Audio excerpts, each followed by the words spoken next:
백룸이라는 것 자체가 강한 인기를 가질 수 있었던 강한 동인이 단순히 무서워서, 이 공간이 무서워서 사람들이 막 진짜 무섭다 이러는 것보다는 어떤 추억의 장소, 기억 속의 장소와 연관이 돼 있어요.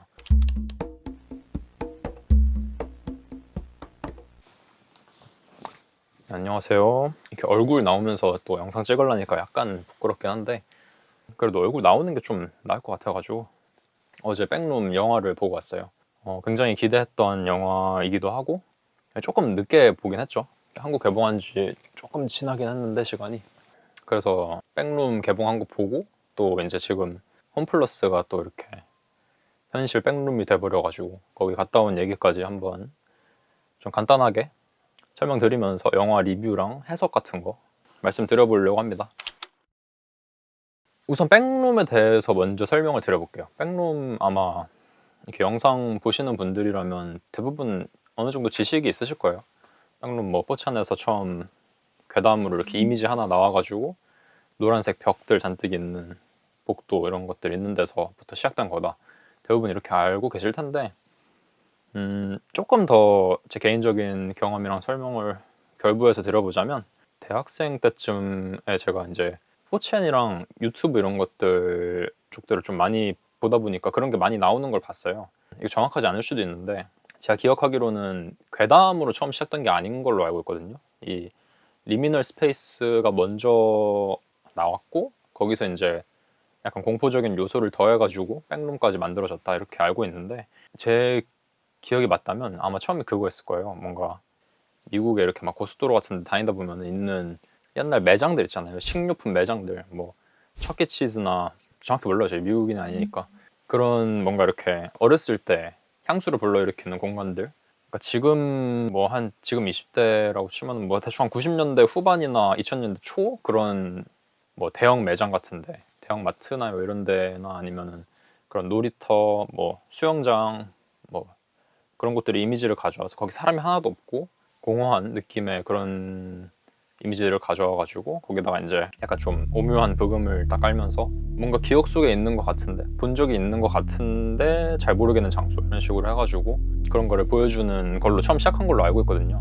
이제 그러다가 그게 괴담이랑 이제 연결이 된 거죠, 자연스럽게. 왜냐면은 그 공간들을 보면서 뭔가 되게 따뜻하고 그때로 돌아가고 싶다 이런 감정이 드는 사람들도 있었던 반면에 또 그 공간에 대해서 뭔가 내가 알고 있는 공간인데 되게 익숙한 공간인데 약간 이렇게 뒤틀어져 있는 게 좀 무섭게 느껴진다 이렇게 생각한 사람들이 있었어 가지고 거기서 이제 거기다가 엔티티 같은 게 만약에 막 돌아다닌다거나 무서운 것들이 만약에 있으면은, 그러니까 사람이 아닌 뭔가가 있으면 어떻게 될까, 되게 무섭다 하면서 백룸으로 이게 연결된 걸로 알고 있거든요. 포천에 있던 크리피파스타라 그러죠. 짧은 괴담 같은 거 이렇게 노란색 벽들 잔뜩 있는 곳에서 만약에 거기서 노클립 돼가지고, 노클립은 참고로 그거죠. 그 게임 같은 데서 벽 뚫고 이렇게 들어가는 거. 현실에서 만약에 그렇게 노클립이 돼서 이 공간에 들어갔는데 막 어떤 소리가 들리면은 너 큰일 났다 약간 이런 괴담이었던 것 같은데, 어쨌든 그게 확 유명해지지는 않았던 걸로 알아요. 처음에 그냥 그런 괴담 쪽이나 서브컬처 쪽 관심 있는 사람들은 알고 있었는데 이제 일반 대중한테도 빵 터지게 된 게 그 케인 픽셀즈, 케인 파슨스 감독이죠. 나이가 엄청 어리다는 거는 다른 데서도 많이 얘기를 했을 테니까 굉장히 대단한 사람이죠. 유튜브에다가 블렌더로 파운드 푸티지 형식으로 영상을 하나 만들어서 올리게 됩니다. 그게 이제 조회수가 몇천만인가 어쨌든 엄청나게 대인기를 끌게 되죠. 올랐을 때 바로 저도 봤었는데 와 진짜 막 감탄을 했던 기억이 납니다. 어떻게 이렇게 리얼하게 만들면서도 리미널 스페이스에 그걸 다 담아냈나 싶기도 하고, 그래가지고 굉장히 재밌게 봤었는데 그분이 지금 이제 21살인가 20살인가 그분이 A24랑 협업을 해가지고 이번에 영화로 나오게 됐죠. 백룸 영화로. 이제 백룸 영화에 대한 제 개인적인 감상과 리뷰를 좀 하도록 하겠습니다. 해설도 조금 할 거고요. 개인적으로 굉장히 재밌게 봤어요. 굉장히 좋았고 굳이 별점을 매기자면은 4에서 4.5 사이에서 왔다 갔다 하는데 4.5라고 할게요. 왜 4.5냐면 일단 아쉬웠던 부분부터 말씀을 드려볼게요. 좋았던 점은 너무 많으니까 그거는 이제 천천히 얘기하도록 하고, 아쉬웠던 점, 감점될 만한 요인을 조금 꼽자면, 첫 번째, 리미널 스페이스의 감각을 잘 살리긴 했는데 약간 아쉬웠다. 약간 이제 일반적인 공포 영화의 문법 틀을 조금 그래도 따라간 느낌이 있었다. 근데 뭐 그거는 사람의 개개인의 선호도에 따라서 어쩔 수 없는 거긴 해요. 영화관에서 영화 보는데 계속 그 지루한 리미널 스페이스 장면만 계속 나오면, 안 그래도 호불호가 좀 갈리는 걸로 알고 있는데 템포가 좀 느려가지고. 근데 그러면 아마 자는 사람들이 대부분이겠죠. 보면서 무슨 현대 미술을 보러 온 것도 아닌데 왜 계속 이것만 나와, 이럴 수도 있고. 그래서 그거는 뭐 제 개인적인 취향이었으니까. 근데 조금 더 아무래도 그런 걸 좀 더 살려줬으면 좋지 않았을까. 뭔가 향수에 관련된 그런 걸 불러일으키면서도 약간 이거 뭔가 잘못된 것 같아 하는 거를 불러일으키는 그런 게 조금 더 강조되면 조금 더 재밌을지도 모르겠다 하는데, 뭐 그거는 뭐 그래서 0.5점 감점했고요. 하나 더 감점될 만한 게 뭐가 있었냐면은 3D 멀미가 제가 그렇게 심한 편이 아닌데 좀 있더라고요. 실제 세트 촬영 장면이랑 뭔가 이렇게 그래픽으로 만들어진 캠코더 촬영 영상은 약간 그래픽을 좀 많이 해가지고 만든 것 같던데, 캠코더 파운드 푸티지 형식으로 찍은 장면이 핸드폰으로 그냥 볼 때는 별로 체감이 안 됐거든요. 딱히 멀미가 나진 않았는데, 그 어두컴컴한 극장에서 커다란 스크린으로 보면서 화면이 막 이렇게 흔들리니까 생각보다 좀 멀미가 나더라고요, 중간에. 그래서 약간 갑자기 확 미식거려가지고, 아마 그걸 조금 거기서도 의식을 했는지 실사 장면이랑 약간 그 캠코더 장면을 이렇게 번갈아 가면서 배치를 잘 했더라고요. 약간 좀 많이 멀미난다 싶을 때쯤 될 때쯤에 다시 이렇게 실사 장면 나오는 식으로 해서 잘 배치한 것 같아요. 그래서 굳이 이거는 뭐 멀미 있으신 분들 약간 주의하셔야 될 것 같습니다. 그래서 감점이라고 하긴 좀 그래가지고 약간 그나마 꼽을 만한 단점이 이거 2개 정도인 것 같고, 이제 좋았던 점을 좀 얘기하면은 개인적으로 좋았던 점이, 아무래도 영화로 만든다는 거는 사실 뭔가 새로운 걸 좀 보여줄 수 있어야 된다고 생각하거든요.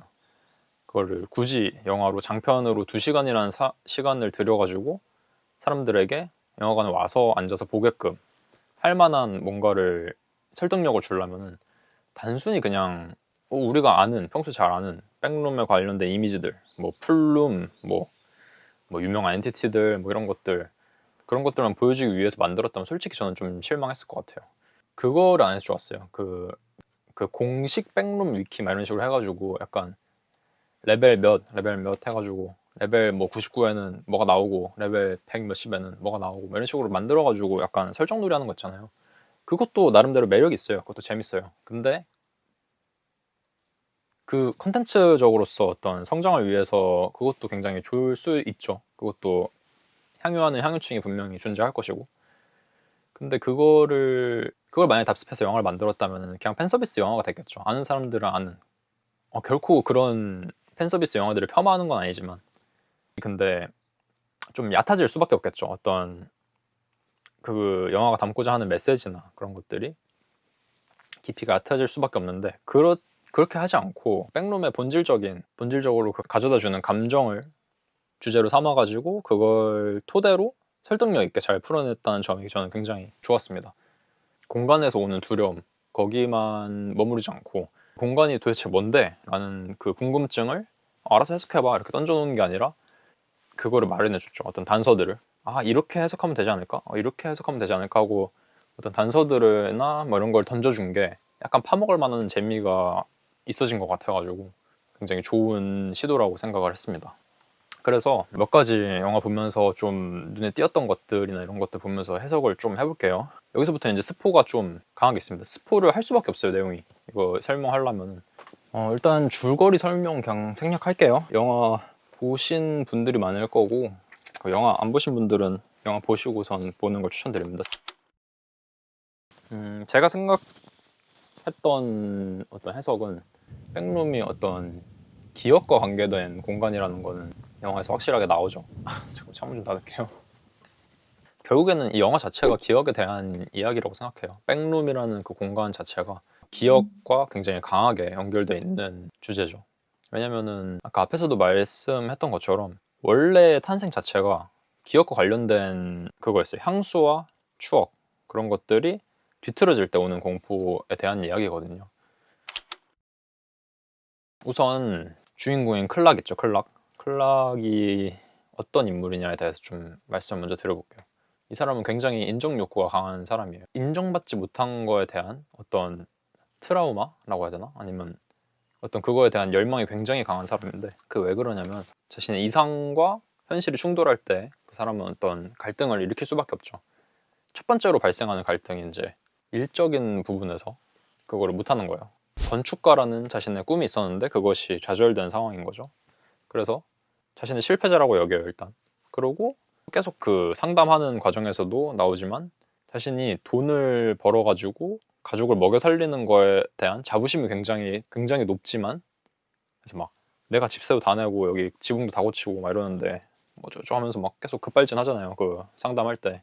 그럼에도 불구하고 돈을 잘 못 벌어와요. 가게가 잘 안 돼요. 가구를 파는데 뭐 광고도 하지만 잘 안 되고, 그래서 그러한 이제 문제들이 있기 때문에 갈등을 가지고 있는 사람인 거예요. 과거에 대한, 그리고 집착이 굉장히 강하죠. 상담하면서도 계속 그 아내가 자기를 자기 집에서 쫓아낸 그 날에 대한 그 기억을 강하게 가지고 그거에 대한 집착이 굉장히 심한 사람입니다. 약간 그런 거죠. 트리거 같은 거죠. 그 사람에게 있어서 자신의 어떤 자아가 짓밟힌 경험이라고 해야 될까요? 그런 트리거를 가지고 있는 사람이라고 볼 수 있을 거예요.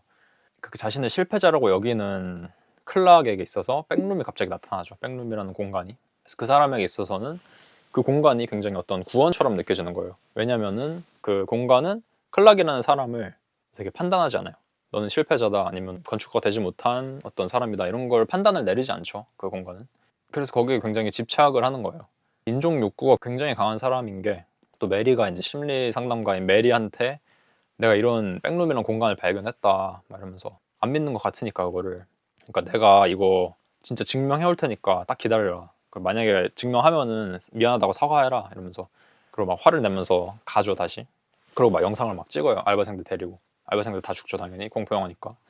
그래서 그러면 이제 그거 영상 가져가가지고 증명하면 되잖아요. 근데 그러지 않습니다, 클락은. 완전히 이제 그 공간에 잠식이 돼버린 거죠.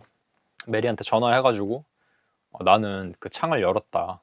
메리가 계속 그 창문을 여는 거에 대해서 그런 얘기가 계속 나오거든요. 메리도 과거에 트라우마가 있던 사람이어서 그 창문을 열고선 어떻게 나아가라, 약간 이런 거를 강조하는 사람인데, 나는 창문을 열었다, 이제 돌아가지 않겠다, 이렇게 전화로 얘기를 하니까 메리가 그걸 듣고선 그 가게로 가죠. 가게로 가가지고 진짜로 백룸이 있다는 거를 알게 됩니다. 그래서 거기까지는 좋았어요. 거기까지는 이제 백룸이 있다는 거를 진짜 증명이 됐네 하고선, 그러면 이제 그 클락만 잘 나오면 괜찮겠다, 왠지 그러면은 인종 욕구가 다 해소가 됐겠네, 이렇게 생각을 했는데, 들어가니까 벽에 이따만한 벽화가 있어요.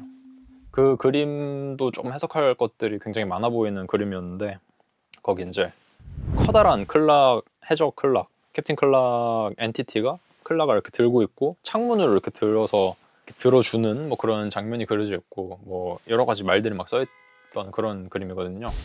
아무튼 그거를 메리가 보고선 약간 벙쪄가지고 있는데, 클락이 벽 뒤에서 이렇게 슥 나오죠.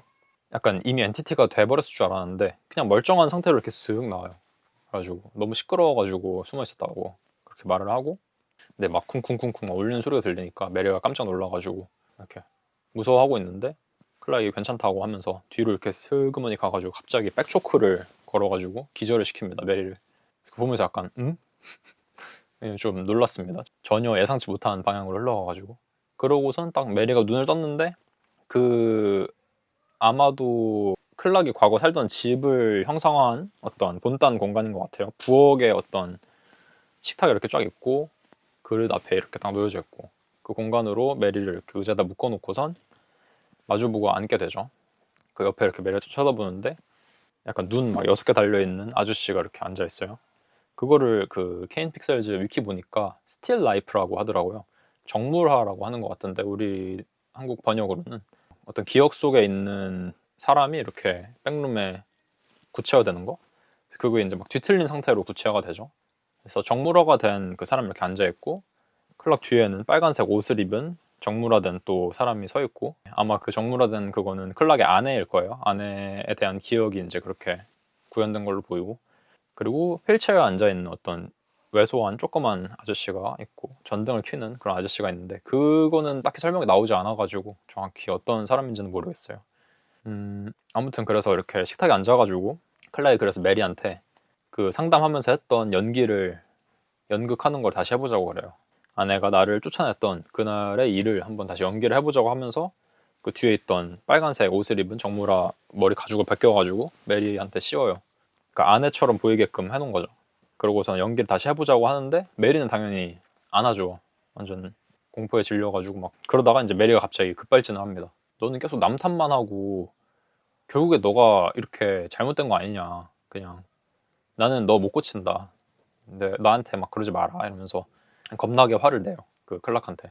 너 그냥 여기서 나가기 싫으면 여기서 그냥 살아. 너 그냥 그렇게 살아 이러면서 그냥 있는 그대로 있어도 돼 이러면서 막 겁나게 화를 내는데, 저는 거기서 이제 클락이 폭발을 할 줄 알았는데 클락은 그걸 듣고선 아 하고서 약간 현타가 온 듯한 표정을 보이면서 약간 눈물이 그렁그렁해지면서 메리를 풀어줍니다.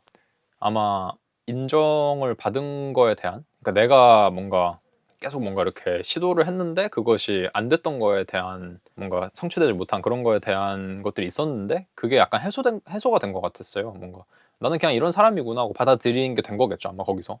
그래서 그렇게 해소가 되고 나서 메리를 이제 풀어주려고 팔에 밧줄을 딱 끊어줍니다. 근데 갑자기 뒤에 빨간색 옷을 입은 정물화된 여성이 갑자기 겁나 뛰어가요, 구석으로. 약간 좀 웃겼어요. 갑자기 너무 뜬금없이 뛰어가가지고.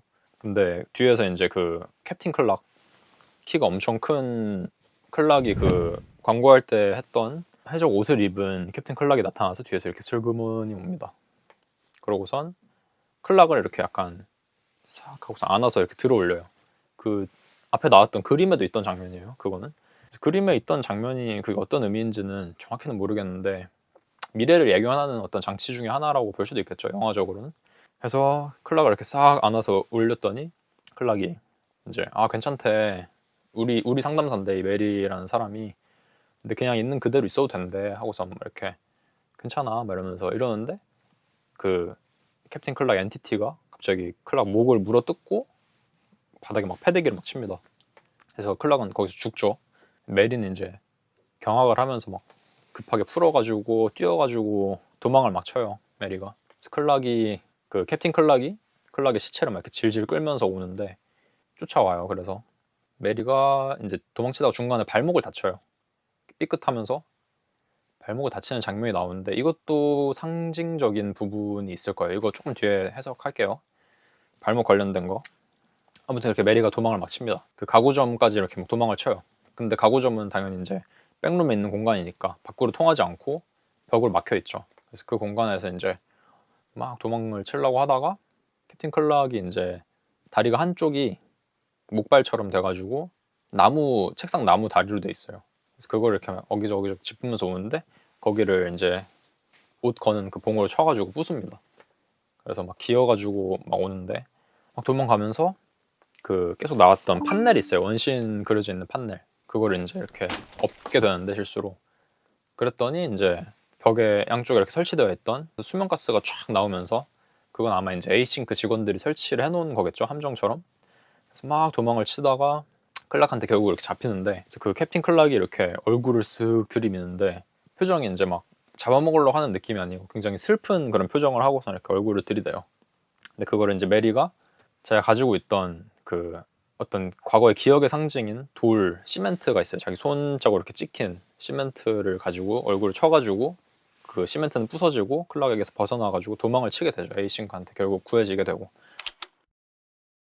그래서 해석들을 조금 그 장치들에 대해서 해석을 몇 개 해보자면은, 일단 클락이 그 백룸에 이렇게 몰입이 완전 집착을 하면서 그렇게 빠져드는 장면은 결국에는 과거를 놓지 못하고 자기 흑역사에 매몰돼서 그거를 계속 곱씹으면서 방 안에서 계속 곱씹으면서 결국 나아가지 못하는 그런 인물을 표상하고 있다고 생각을 했고요.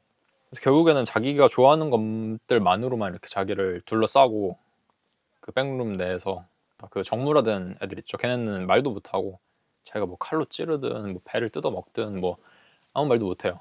현실의 사람들은 그렇지 않죠.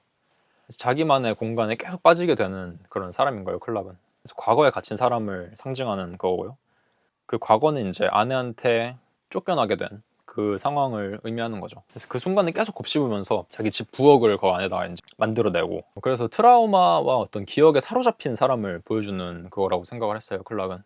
그리고 그 트라우마는 또 다른 방식으로 어떻게 표현이 되냐고 생각을 했냐면, 발목 한쪽이 부러져 있는, 발목 한쪽이 이제 목발을 짚고 다니는, 나무로 되어 있는, 의족이 되어 있는 그런 사람이 곧 트라우마를 가진 사람이다 라고 이제 저는 생각을 했는데, 캡틴 클락은 이제 자기의 그 캡틴 클락, 그 엔티티화된 캡틴 클락은 자기의 트라우마의 어떤 집합체죠, 완전히.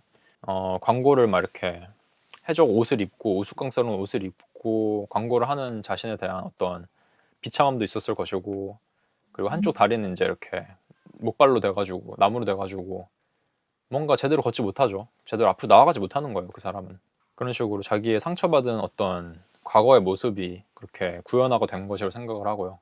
그런데 그 트라우마를 이제 메리와의 대화를 통해서 치유를 해내죠. 그 클락이라는, 진짜 클락이라는 사람은 그것이 치유가 돼요. 그래서 나는 그냥 뭔가 이렇게 계속 그 이상을 쫓을 필요가 없고 그냥 이대로 있는 그대로 살아도 되는구나 하고서 인정을 하고 이해를 하는 순간 캡틴 클락에게 살해를 이제 당하게 되는데, 그럼 이제 그 캡틴 클락이라는 걔는 존재 가치가 없어지잖아요. 자기의 트라우마가, 그 기억이 치유가 된 거니까. 그러니까 자기의 이제 생존이 어려워지니까 그것에 대한 반발로 실제 클락을 죽인 것이라고 봤어요. 왜냐면 이제 그 공간은 결국에 클락의 기억 속에서 이제 생성된 그런 것들이기 때문에, 창조물들이기 때문에 걔가 거기서 나가서 이제 뒤도 돌아보지 않고 앞으로 나의 인생을 살게 되면은 걔네들이 이제 쓸모가 없어지는 거잖아요. 그냥 사라질 수도 있는 거고, 기억 속에서 점점 풍화가 되겠죠. 백룸에 있는 다른 것들처럼.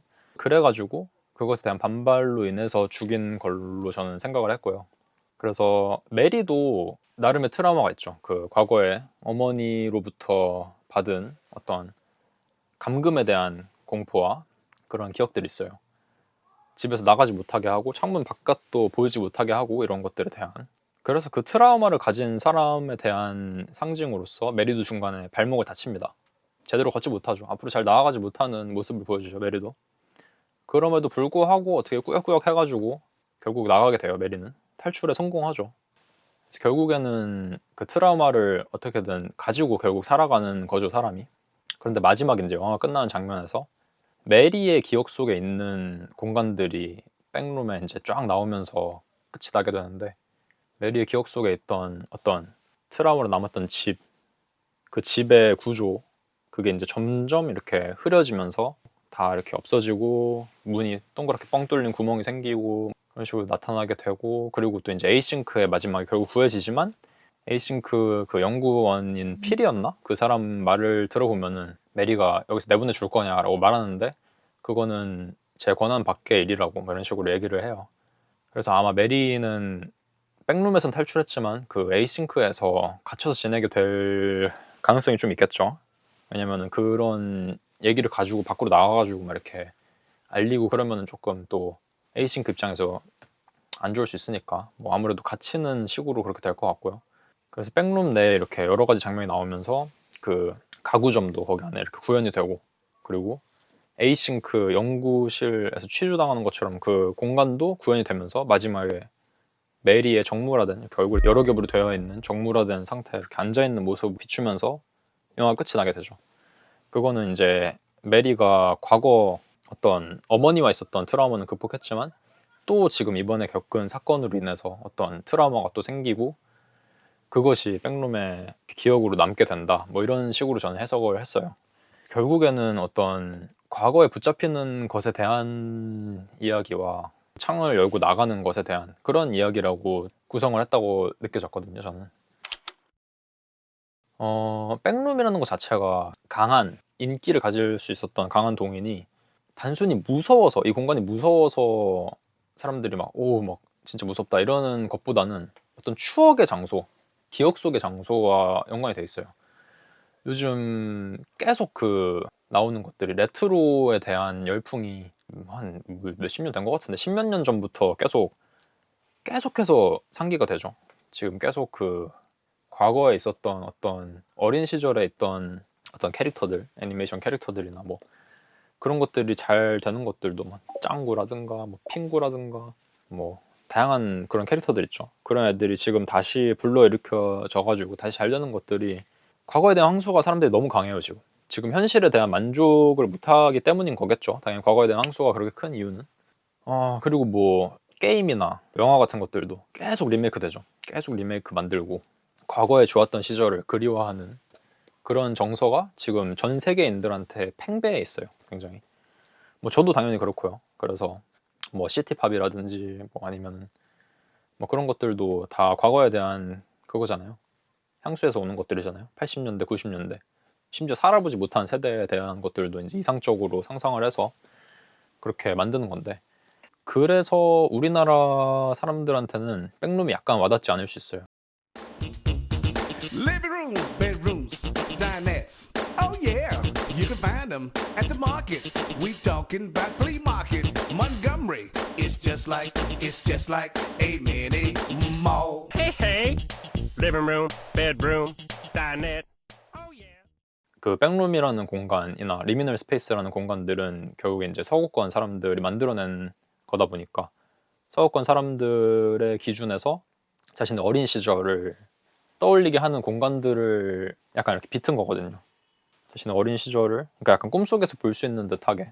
저는 그래서 그걸 보면서 느꼈던 게 그 공간에 가고 싶다는 생각을 저는 더 많이 했거든요. 사실 무서워서 가기 싫어 보다는 약간 굉장히 따뜻하고 평온해 보인다. 오히려 사람이 그 공간에 없으니까, 존재하지 않으니까 오히려 뭔가 다른 사람의 눈치를 볼 필요도 없을 것 같고 그냥 그곳에서 이렇게 편안하게 어떤 시간의 흐름 없이 그냥 갇혀 있고 싶다. 어떤 시간이 멈추면 좋겠다. 더 이상 흐르지 않으면 좋겠다. 이런 마음들이 있을 거 아니에요, 사람들이.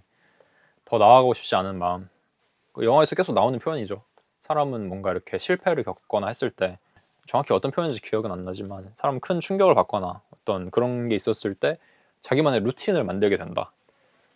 자기만의 루틴을 만드는 거죠. 그냥 어떤 거기서 벗어나지 않으려고, 그냥 편안한 그 순간에서 벗어나지 않기 위해서 그것만 계속 이렇게 다시 반복하게 되는 거고, 그래서 이제 실질적으로 문제가 되는 것들도 히키코모리가 된다거나 뭔가 시도하지 않게 되고 계속 어떤 거에 집착하게 되고 그런 모습들을 보여준 거라고 생각해요. 그리고 또 백룸에 있어서 중요한 그 어떤 모티브 같은 게 결국에는 기억과 관련된 얘기를 할 수밖에 없는 것 같아요. 백룸이라는 게. 백룸과 또 함께 결부돼서 나왔던 거가 음악이 굉장히 중요했거든요, 사실. 굉장히 큰 부분 중에 하나가 음악이라고 생각을 하는데, 그게 있었죠. 그 케어테이커가 만든 음악들이 굉장히 많이 사용됐죠. 리미널 스페이스 이런 콘텐츠들 나왔을 때 케어테이커가 만들었던 Everywhere at the End of Time인가? 그 앨범 있잖아요. 치매의 어떤 과정을 이렇게 1단계, 2단계, 3단계, 4단계 이런 식으로 표현했던 앨범이 있었는데, 거기 나왔던 음악들을 백룸이나 어떤 리미널 스페이스 콘텐츠들과 결부시켜서 많이 사용을 했었어요. 그게 왜 그러냐면은 어떤 과거에 붙잡고 싶은 기억들에 대한 음악이기 때문에 그래요. 그 음악이 과거에 굉장히 잃고 싶지 않았던 기억들, 좋았던 추억들이 사라지는 거에 대한 두려움이 또 있잖아요, 사람들이. 그것을 치매라는 그걸로 표현을 한 거고, 치매와 백룸은 굉장히 큰 공통점이 있어요. 왜냐면은 치매는 현재 자신을 잊고 과거로 돌아가는 거잖아요. 과거에 갇히는 거고, 과거에 갇혀가지고 거기서 빠져나오지 못하는 거고, 그 순간을 살고 싶은 거고, 어린 시절로 돌아가서 그 순간에 묶여서 살고 싶어하는 게 아니죠. 묶여서 살게 되는 그런 병이잖아요, 치매는. 그래서 굉장히 잘 맞을 수밖에 없어요. 그 음악과 어떤 백룸이 주는, 리미널 스페이스가 주는 그 감성이라는 것이. 그래서 이 백룸이라는 영화에도 아마 케어테이커의 음악들이 아마 사용됐을 거예요. 제가 알기로 위키에 보니까 사용됐다고 하더라고요. 그런 식으로 기억에 관한 이야기인 것 같아요. 결국에는 이 영화 자체가 실제로 그 백룸이라는 공간이 존재하지만 그 백룸이라는 공간이 표상하는 거는 인간의 어떤 개개인의 기억과 그 공간으로 가고 싶어하는 집착, 그것이 집착이 되었을 때 어떻게 현실에 악영향을 주는지, 앞으로 나아가지 못하게 만드는지, 사람들, 그런 이야기라고 생각을 했어요, 저는. 뭐 아직도 해석할 부분들이 좀 많이 남은 것 같아요, 개인적으로. 백룸 영화를 보기 전에 사실 홈플러스를 한번 갔다 왔어요. 홈플러스가 지금 경영이 어려워져가지고 지금 물건들이 다 빠지고 자기 PB 상품들로만 이렇게 쫙 깔아놨잖아요, 진열들을. 그걸 보면서 느꼈던 게 뭔가 안타까움도 있고 이질적인 공간이 돼버린 것에 대한 어떤 그런 느낌이 들더라고요, 실제 백룸에 간 것처럼. 홈플러스라고 하면 굉장히 제 추억 속의 공간들이거든요. 거기서 이렇게 즐겁게 쇼핑도 하고 과자도 사고 이랬던 기억이 나는데 그 공간이 굉장히 이질적으로 변해버렸죠, 지금. 아마 인스타 같은 데서 그게 막 이렇게 홈플러스 현재 모습이 막 이렇게 바이럴 되는 것도 리미널 스페이스랑 결국엔 비슷한 이유일 거라고 생각해요, 저는. 자신의 어떤 추억의 공간이 이질적으로 변해버려서 내가 알던 곳인데 왜 이렇게 됐지? 하는 그런, 거기서 오는 그 간극에서 오는 그거를 느끼는 게 리미널 스페이스라는 장르의 핵심이었다고 생각하거든요, 저는. 그래서 봤는데 뭐 오렌지 주스로 한 벽면이 쫙 차 있다거나 라면으로 쫙 채워져 있다거나 뭐 그런 거를 보고 왔습니다. 약간 비주얼적으로 쇼킹하기도 했지만 한편으로는 좀 마음이 좋지 않더라고요. 그리고 이 공간이 내 기억 속에만 남겨질까봐 그런 거에 대한 두려움이 좀 생길 수밖에 없더라고요. 뭔가 안타까운 마음이 좀 들었습니다. 잘 회복해가지고 다시 과거의 모습처럼 돌아오면 좋겠는데 결국에는 시간의 흐름이라는 게 또 이렇게 마음처럼 잘 되진 않죠. 뭐 아무튼 그렇습니다. 그래서 개인적으로 굉장히 재밌게 관람했고 케인 파슨스 감독이 앞으로 만들 작품들에 대해서 굉장히 기대를 하게 되는 그런 영화였습니다. 기본기가 잘 갖춰진 영화로 본 느낌이었어요. 영상미도 굉장히 좋았고 어떤 구도라든가 그 어린 시절 메리가 있던 방에서 그 창문에 있던 신문지를 이렇게 들춰보는 장면이라든가 그런 것에서 나오는 어떤 장면에 대한 설정이나 구도 같은 게 굉장히 좋았거든요. 백룸을 구현한 것도 그렇고.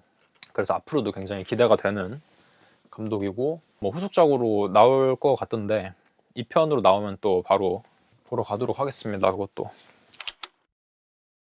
요즘 또 이런 식으로 영화가 공포게임들 영화화시키는 그런 좀 풍조가 나타나고 있는데 보니까 그 아이언렁인가? 아이언렁? 그 심해에 이렇게 막 탐험하면서 심해 괴수들 만나는 그런 공포게임이 있었거든요, 예전에. 미니멀하고 조그만 그런 공포게임이었는데 굉장히 연출을 잘해가지고 호평이 많았어요. 근데 그거를 그 외국 유튜버 중에 마키플라이어 그 사람이 플레이하는 영상을 봤었는데 그 사람이 그거 굉장히 인상이 깊었는지 그걸 판권을 사가지고 영화로 만들었다고 하더라고요. 그것도 한국에 개봉을 할지 어떨지 모르겠는데 그것도 굉장히 좀 개봉했으면 좋겠고 좀 기대가 되는 그런 영화입니다. 그런 식으로 뭐 8번 출구도 그랬고 8번 출구도 게임으로 만든 거죠. 게임을 영화화 시킨 건데 게임은 이미 그 이렇게 스토리도 잘 짜여져 있고 연출도 다 되어 있으니까 그거를 영화로 각색해가지고 만드는 작업도 개인적으로는 좀 굉장히 응원하고 좋은 거라고 생각을 합니다. 그런 식으로 해가지고 이제 원본 게임에 대한 인지도도 좀 높아지면 좋을 거라고 생각을 하고요. 그래서 앞으로 나오는 영화들도 공포 게임을 잘 해석해가지고 내는 영화들도 자주 나오면 좋을 거라고 생각합니다. 개인적으로는 게임을 직접 플레이하는 걸 더 좋아하긴 하지만요. 네, 그렇게 이제 이번 영상은 리뷰를 마치도록 하겠습니다. 다음에는 뭐 조금 뜬금없을 수도 있지만 치이카와도 굉장히 좀 할 말이 많아요. 해석할 여지가 굉장히 많죠. 약간 좀 다크하게 해석한 치이카와에 대해서 좀 얘기를 해볼까 생각합니다. 네, 감사합니다.